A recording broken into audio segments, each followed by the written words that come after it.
தொடர்பென இந்திய செய்திகள்.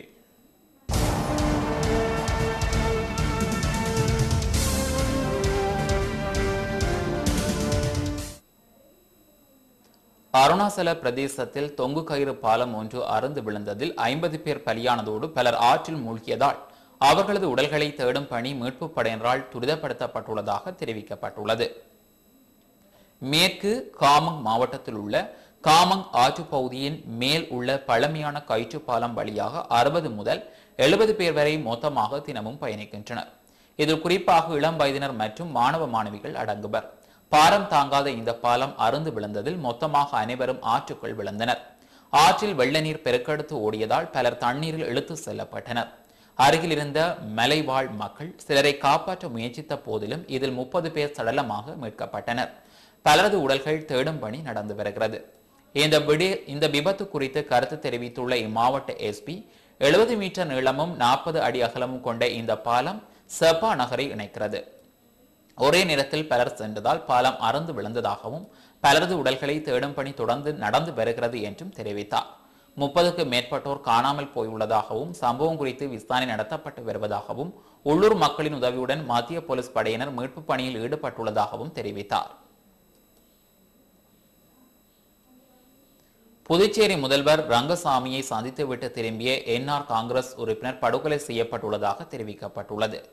புதுவை முத்திரையர் பாளையத்தை சேர்ந்த ஆறுமுகம் இவர் என்ஆர் காங்கிரஸ் கட்சியில் உள்ள நிலையில் நேற்று இரவு புதுச்சேரி முதல்வர் ரங்கசாமியை அவரது இல்லத்தில் சந்தித்துவிட்டு காரில் புறப்பட்டு சென்றுள்ளார். முதல்வர் ரங்கசாமியின் வீட்டின் பின்புறம் உள்ள தெருவில் ஆறுமுகம் கார் வந்தபோது அதனை வழிமறைத்து கத்தி அரிவாளுடன் 5க்கும் மேற்பட்டோர் ஆறுமுகத்தை வெட்டி படுகொலை செய்துள்ளனர். இந்திரா நகர் இடைத்தேர்தலில் யாரை நிறுத்துவது என்பது தொடர்பாக ஏற்பட்ட பிரச்சனையை கொலைக்கு காரணமாக இருக்கும் என்று சந்தேகிக்கப்படுகிறது. இது தவிர கொலை செய்யப்பட்ட ஆறுமுகம் மீது கொலை, அடிதடி உள்ளிட்ட பல்வேறு வழக்குகள் உள்ளன என்பது குறிப்பிடத்தக்கது. இந்திய சுகாதாரத்துறையில் மனித பற்றாக்குறை அதிகமாக உள்ளதால் அரசு மருத்துவமனையில் பணிபுரியும் மருத்துவர்கள் தனியாக சிகிச்சை நிலையம் நடத்த தடை விதிக்கப்பட வேண்டும் என்று மத்திய சுகாதாரத்துறை அமைச்சர் குலாம் நபி ஆசாத் கூறியுள்ளார். இது தொடர்பாக செய்தியாளரிடம் பேசிய மத்திய சுகாதார மற்றும் குடும்ப நலத்துறை அமைச்சர் குலாம் நபி ஆசாத், கிராமங்கள், மலைப்பிரதேசங்களில் மருத்துவ வசதிகள் சென்று சேரவில்லை. மொத்த மருத்துவர்களில் 26 விழுக்காட்டினர் மட்டுமே கிராமப்புறங்களில் உள்ளனர். இவர்கள் மொத்தம் உள்ள மக்கள் தொகையில் 72 விழுக்காட்டினருக்கு மருத்துவம் அளிக்கின்றனர். ஆனால் நகரங்களில் வாழும் 28 விழுக்காடு மக்களுக்காக 74 விழுக்காடு மருத்துவர்கள் உள்ளனர். இது கவலை அளிக்கும் விடயமாக உள்ளது. இதனால் அரசு மருத்துவமனைகளில் பணிபுரியும் மருத்துவர்கள் தனியாக சிகிச்சை நிலையம் நடத்த தடை விதிக்கப்பட வேண்டும். இதனை மாநில அரசுகள் கண்காணித்து அரசு மருத்துவர்கள் மீது நடவடிக்கை எடுக்க வேண்டும். மருத்துவக் கல்லூரிகளில் பணிபுரியும் மருத்துவர்களுக்கும் இது பொருந்தும் என்று மத்திய சுகாதாரத்துறை அமைச்சர் குலாம் நபி ஆசாத் கூறியுள்ளார்.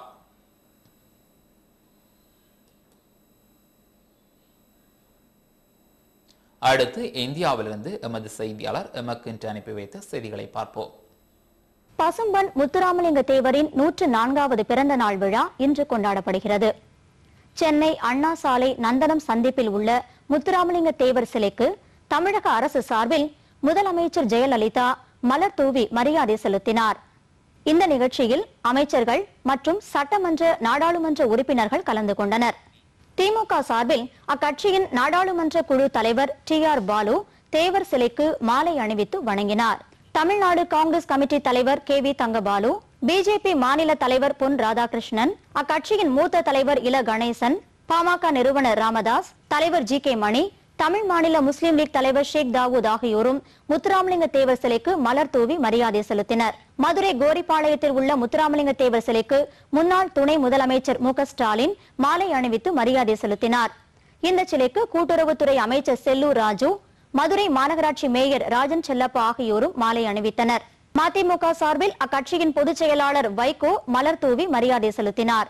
தூத்துக்குடியில் தேவரின் சிலைக்கு மாநில அமைச்சர்கள் சண்முகநாதன், செல்லப்பாண்டியன், மாநகராட்சி மேயர் சசிகலா புஷ்பா ஆகியோர் மாலை அணிவித்து மரியாதை செலுத்தினர். ஐநா சபை கட்டுப்பாட்டின் கீழ் சர்வதேச கடற்கொள்ளை எதிர்ப்பு படையை உருவாக்கி செயல்படுத்த இந்தியா அனைத்து முயற்சிகளையும் மேற்கொண்டு வருவதாக மத்திய கப்பல் போக்குவரத்து துறை அமைச்சர் GK வாசன் தெரிவித்துள்ளார். சென்னையில் இன்று செய்தியாளர்களிடம் பேசிய அவர், கடற்கொள்ளையர்களால் கடத்தப்பட்ட 400 மாலுமிகள் ஏற்கனவே மீட்கப்பட்டிருப்பதாகவும் மேலும் 50க்கும் மேற்பட்ட இந்திய மாலுமிகளை பத்திரமாக மீட்க பல்வேறு அமைச்சகங்களுடன் கப்பல் துறை தொடர்பு கொண்டிருப்பதாகவும் கூறினார். கப்பல் மாலுமிகள் வாழ்நாள் முழுவதும் பயன்பெறும் வகையில் 400 கோடி ரூபாய் செலவில் அவர்களுக்கு ஆண்டு காப்பீட்டு திட்டம் கொண்டுவரும் யோசனை பரிசீலிக்கப்பட்டு வருவதாக அவர் கூறினார். இந்திய கப்பல் சிப்பந்திகள் பலரும் கடற்கொள்ளையர்களால் தாக்கப்பட்டிருக்கின்றார்கள், கடத்தப்பட்டிருக்கின்றார்கள். 50க்கு மேற்பட்ட கப்பல் சிப்பந்திகள் இன்று வரை விடுவிக்கப்படாமல் இருக்கின்றார்கள். அவர்கள் அனைவரையும் விடுவிக்க அனைத்து ஏற்பாடுகளையும் கப்பல் துறை அமைச்சகம் மற்றும் முக்கிய அமைச்சகத்தோடு இணைந்து பணியாற்றி செயல்பட்டு கொண்டிருக்கின்றது. ஐநா சபையின் தலைமையின் கீழ் ஒரு சர்வதேச அளவிலான கடற்கொள்ளை எதிர்ப்பு படை உருவாக்கி செயல்படுத்த வேண்டும் என்பதற்கான முயற்சியை இந்தியா எடுத்து வருகிறது. முன்னதாக சென்னை துறைமுகத்தில் கப்பல் சிப்பந்திகள் மற்றும் அவர்களின் குடும்பத்தினரை கௌரவிக்கும் வகையில் நாட்டிலேயே முதலாவதும் உலக அளவில் இரண்டாவதுமான நினைவு சின்னங்களை அமைச்சர் ஜி.கே. வாசன் திறந்து வைத்தார். இதில் சென்னை துறைமுக பொறுப்பு கழக தலைவர் அதுல்ய மிஸ்ரா, எண்ணூர் துறைமுக தலைவர் வேலுமணி மற்றும் பலர் கலந்து கொண்டனர். நாடு முழுவதும் 1 கோடிக்கும் மேற்பட்ட கர்ப்பிணி பெண்கள் பற்றிய விவரங்கள் மின்னணு ஆளுமையில் பதிவு செய்யப்பட்டிருப்பதாக மத்திய சுகாதாரத்துறை அமைச்சர் குலாம் நபி ஆசாத் தெரிவித்துள்ளார். புதுதில்லியில் இன்று செய்தியாளர்களிடம் பேசிய அவர், அடுத்த ஆண்டு மார்ச் மாதத்திற்குள் விடுபட்ட கர்ப்பிணி பெண்கள் பற்றிய விவரங்கள் மின்னணு ஆளுமையில் சேர்க்கப்படும் என்று கூறினார். பெண்கள் கருத்தரித்த நாள் முதல் மகப்பேறு காலம் வரையும், அதைத் தொடர்ந்து குழந்தைக்கு 5 வயது நிரம்பும் வரை அவர்களுக்கு தேவையான மருத்துவ சிகிச்சை உள்ளிட்ட அனைத்து தகவல்களும் இந்த திட்டத்தின் மூலம் வழங்கப்படும் என்று அவர் தெரிவித்தார். இதன் மூலம் மகப்பேறு காலத்தில் குழந்தைகள் மரணம் அடைவது பெருமளவு குறையும் என்றும் அமைச்சர் கூறினார். இத்திட்டத்தில் ஈடுபடும் சுகாதார பணியாளர்களை ஊக்குவிக்கும் வகையில் சிறப்பு விருதுகள் வழங்கப்படும் என்று அவர் குறிப்பிட்டார். நீலகிரி மாவட்டத்தில் கடந்த சில நாட்களாக பெய்த தொடர் மழையினால் பல்வேறு இடங்களில் மண் சரிவு ஏற்பட்டுள்ளது. குன்னூர் உதகமண்டலம் ரயில் பாதையில் 3 இடங்களில் மண் சரிவு ஏற்பட்டதால் உதகமண்டலம் சென்ற மலை ரயில் வெலிங்டனுக்கு திருப்பி அனுப்பப்பட்டது. பின்னர் இந்த ரயில் பாதையை சீரமைக்கும் பணியில் சுமார் 50க்கும் மேற்பட்ட ஊழியர்கள் ஈடுபட்டனர். இம்மாவட்டத்தில் அதிகபட்சமாக கோத்தகிரியில் 57 மில்லிமீட்டர் மழை பதிவாகியுள்ளது. கன்னியாகுமரி மாவட்டத்தில் நேற்றிரவு முழுவதும் பலத்த மழை பெய்ததால் பேச்சிப்பாறை அணை மூடப்பட்டது. ஏற்கனவே இம்மாவட்டத்தில் உள்ள பெருஞ்சாணி, சிற்றாறு 1, சிற்றாறு 2 ஆகிய அணைகள் மழையின் காரணமாக மூடப்பட்டுள்ளன. குளச்சலில் அதிகபட்சமாக 5.64 சென்டிமீட்டரும், நாகர்கோவிலில் 5.52 சென்டிமீட்டரும் மழை பதிவாகியுள்ளது. தொடர் மழை காரணமாக கன்னியாகுமரியில் உள்ள விவேகானந்தர் நினைவு மண்டபம், திருவள்ளுவர் சிலைக்கும் படகு போக்குவரத்து தற்காலிகமாக நிறுத்தப்பட்டுள்ளது. வங்கக்கடலில் நிலை கொண்டுள்ள காற்றழுத்த தாழ்வு நிலை இன்று காலை 8:30 மணி அளவில் குமரி கடல் முதல் தென் தமிழகம் வரை நீடிக்கிறது. இந்த காற்றழுத்த தாழ்வு நிலை காரணமாக தமிழகம் மற்றும் புதுச்சேரியில் அடுத்த 24 மணி நேரத்தில் ஒரு சில இடங்களில் கனமழை பெய்யக்கூடும் என்று சென்னை வானிலை ஆய்வு மையம் தெரிவித்துள்ளது. தென் தமிழகத்தில் பெரும்பாலான இடங்களிலும், வட தமிழகத்தில் அநேக இடங்களிலும் மழை பெய்யக்கூடும் என்று வானிலை ஆய்வு மைய இயக்குநர் S.R. ரமணன் கூறினார். சென்னையை பொறுத்தவரை வானம் மேகமூட்டத்துடன் காணப்படும் என்றும் அவ்வப்போது மழை பெய்யக்கூடும் என்றும் அவர் தெரிவித்தார்.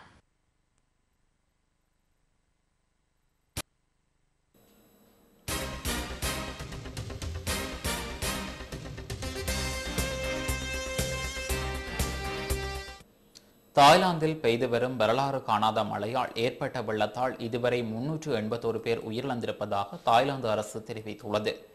எந்த மழைக்காலத்தில் இல்லாத அளவு இந்த ஆண்டு தாய்லாந்து மழைக்காலத்தில் அதிக அளவு மழை பெய்து வருவதனால் அணைகள் அதன் கொள்ளளவை விட அதிகமாக நிரம்பி வருவதால் அணையிலிருந்து அதிக அளவில் நீர் வெளியேற்றப்படுகிறது.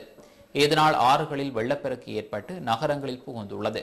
இந்த வெள்ளப்பெருக்கை அடுத்து தாய்லாந்தில் உயிரிழந்தோர் எண்ணிக்கை இதுவரை 381 பதிவாகியுள்ளது.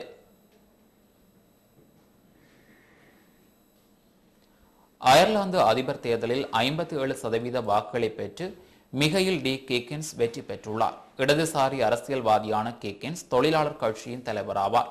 70 வயதாகும் அவர் தனது வெற்றியை தொடர்ந்து கட்சி பொறுப்பிலிருந்தும் அயர்லாந்து கூட்டணி அரசில் இருந்தும் ராஜினாமா செய்ய போவதாக அறிவித்துள்ளார்.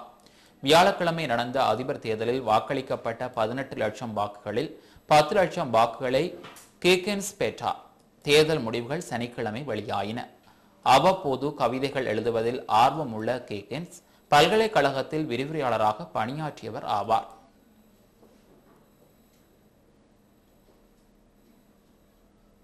சீனாவில் அரசுக்கு சொந்தமான நிலக்கரி சுரங்கத்தில் ஏற்பட்ட எரிவாயு வெடி விபத்தில் 29 பேர் உயிர் இழந்துள்ளனர். சீனாவின் கூனான் மாகாணத்தில் உள்ள சியாலுசோங் நிலக்கரி சுரங்கத்தில் நேற்று மாலை 6 மணி அளவில் இந்த எரிவாயு வெடி விபத்து நிகழ்ந்துள்ளது. 35 பேர் பணிபுரிந்து கொண்டிருந்த அந்த சுரங்கத்தில் வெடி விபத்திற்கு பிறகு 6 பேர் மீட்கப்பட்டு மருத்துவமனையில் அனுமதிக்கப்பட்டனர். மீதமுள்ள 29 பேரும் வெடி விபத்தில் உயிரிழந்து விட்டதாக அதிகாரப்பூர்வ செய்தி தெரிவிக்கிறது. கடந்த 3 நாட்களில் ஏற்பட்டுள்ள 2வது எரிவாயு வெடி விபத்து இது என்பது குறிப்பிடத்தக்கது. பிரேசில் நாட்டின் முன்னாள் அதிபர் லூயிஸ் இனாசியோ லுலாடா சில்வா தொண்டை வலியால் அவதிப்பட்டதை அடுத்து சாபாலோ மருத்துவமனையில் அனுமதிக்கப்பட்ட அவருக்கு பரிசோதனைகள் நடத்தப்பட்ட போது அவருக்கு தொண்டை நோய் பாதித்து இருந்தது தெரியவந்தது. இதைத் தொடர்ந்து அங்கு அனுமதிக்கப்பட்டுள்ள அவருக்கு சிகிச்சை அளிக்கப்படுகிறது. லுலா கடந்த 2003 முதல் 2010 ஆண்டு வரை பிரேசில் அதிபராக பதவி வகித்துள்ளார். அமெரிக்காவுடனான நட்பினை ஈரான் ஒரு நாள் விரும்பும் என்றும் ஆனால் தற்போது இல்லை என ஈரான் வெளியுறவுத்துறை அமைச்சர் அலி அக்பர் சலாகி தெரிவித்துள்ளார். ஈரான் அரசின் கொள்கைகளை எதிர்க்கும் அதே நேரத்தில் அந்நாட்டு மக்களை ஆதரிப்பதாக அமெரிக்க வெளியுறவுத்துறை அமைச்சர் கிளாரி கிளின்டன் அண்மையில் தெரிவித்திருந்தார். அதற்கு பதிலளித்த சலாகி இவ்வாறு குறிப்பிட்டார். கிளாரி கூறியுள்ளது போன்ற அறிக்கைகளை நிறைய பார்த்து விட்டதாகவும் துரதிர்ஷ்டவசமாக அவை அனைத்தும் முரண்பாடுகளாக உள்ளன என்றும் தெரிவித்தார். எங்களுடைய கொள்கை இஸ்ரேல் தவிர உலகில் உள்ள அனைத்து நாடுகளுடனும் நல்லுறவை பேணுவதுதான். அணு ஆயுதம் தயாரித்து வருவதாகவும் பயங்கரவாதிகளுக்கு ஆதரவு அளித்து வருவதாகவும் ஈரான் மீது அமெரிக்கா தொடர்ந்து குற்றம் சாட்டி வருவது குறிப்பிடத்தக்கது. மீண்டும் தலைப்புச் செய்திகள்.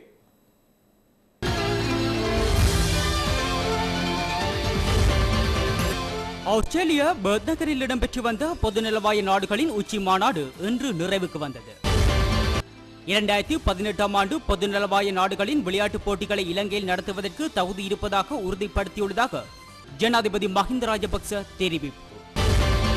இலங்கை விசா பெறும்போது அதற்கென அறவிடப்படும் நிர்வாக கட்டணத்தை குறைக்க இலங்கை குடிவரவு மற்றும் குடியகழ்வு திணைக்களம் தீர்மானம். இந்தியாவின் அருணாச்சல பிரதேசத்தில் தொங்கு கயிறு பாலம் ஒன்று அறுந்து வீழ்ந்ததில் 50 பேர் பலி.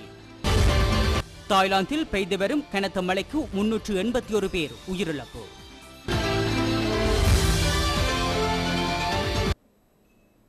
இத்துடன் டான் தமிழொலியின் இந்த பிரதான செய்தியைக்கு நிறைவு பெறுகின்றது. தொடர்ந்து நமது நிகழ்ச்சிகளுடன் இணைந்திருங்கள். வணக்கம்.